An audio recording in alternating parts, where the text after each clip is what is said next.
The creative economy is one of the world's most rapidly growing sectors, going from $624 billion in 2011 to $2 trillion in 2024. In 2016, the Nesta Foundation measured that 10% of U.S. employment is in the creative sector. That's 10.3 million jobs. I can express myself, which is why I love it. I get to help people, make them beautiful. It's very rewarding, and I'm making money at it. I wouldn't change it for anything else, and I'm glad that the steps that I took or the decisions that I make led me to where I am now. Even through all the uncertainty, I'd rather be doing this than being back where I was nearly, at this point 4 years ago, and not being happy where I was. The payoff of being able to do what you love, even if you're not making $200,000 a year, is worth it for me. Because a lot of people think or feel that hairdressers, unless you have a top-notch salon or something like that, you don't make money. I make over 6 figures. My family, especially my mom, thought that I should do something else. My dad, he'd always push me to be quote unquote normal. In that sense, we're get that job, that profession. My parents, just because they're from a different time period, so they don't really know that you can, create a business for yourself and work for yourself and make a living off of doing art or doing something creative. I was doing other jobs while I was first trying to make this grow at the beginning, and I was miserable. I went back to my elementary school and conducted a survey on 5th graders, and 64 out of the 68 consider themselves creative. And when asked about their talents and hobbies, 1/3 responded with art. However, 15% have already reported feeling discouraged from pursuing a creative career when they grow up. A high school survey I conducted brought in a total of 492 responses, with 84% of participants considering themselves at least a little bit creative. Almost 70% of students surveyed reported being discouraged from expressing creativity at least once, with 61% even saying that they've been told that in order to be successful, they had to become either a doctor, lawyer, or engineer.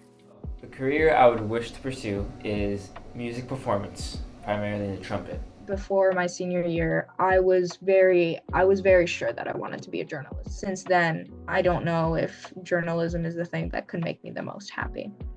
I think I've been discouraged from pursuing certain types of creative writing. My mom said the best way to get us out of this hole that we're in is to become something great, a doctor. We do have a pocket of students that are going into the creative arts. Often it is a smaller pool because students are often told that if you go into creative careers, you're not going to have financial stability, you're not... Creating music, making art is, something of the soul. But at the same time, I low-key want to eat. I low-key want to have a roof above my head. I'm really scared about money. I'm actually, as of right now, struggling to pay a couple of fees I have for band. We see of a lot of our art and music programs continuously being cut due to funding. So what that creates is a vacuum or a space, something missing, that students are not getting the support to explore their talents and turn that into viable degrees and careers. That is a giant bill on top of me. Loan debt. Over 40 million borrowers hold outstanding student loan balances that exceed $1.7 trillion. The average borrower holds about $39,000 in student debt. What about all the students that faithfully have paid down their student loans or whose families saved for their higher education? Nothing about this is right or fair, and even if you did wave a wand and forgive a bunch of student debt, where would that leave you? It doesn't fix anything. It doesn't change anything. Every institution of higher education I went to was private. So I ended up, accumulating a crap ton of student loans that were just forgiven a little bit over a year ago. According to the Miami Herald, Miami-Dade County plans to cut $2.5 million from their current budget for the arts. However, this isn't only a local issue. In July of 2024, Florida Governor Ron DeSantis cut $32 million in funds for arts organizations, impacting 577 arts programs and 33 facilities. Fund cuts are even being made nationally.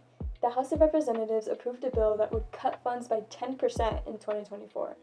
What you're funding now is going to help make that happen, make this country competitive, and I think it's critical. I don't think it's something that's a nice to have.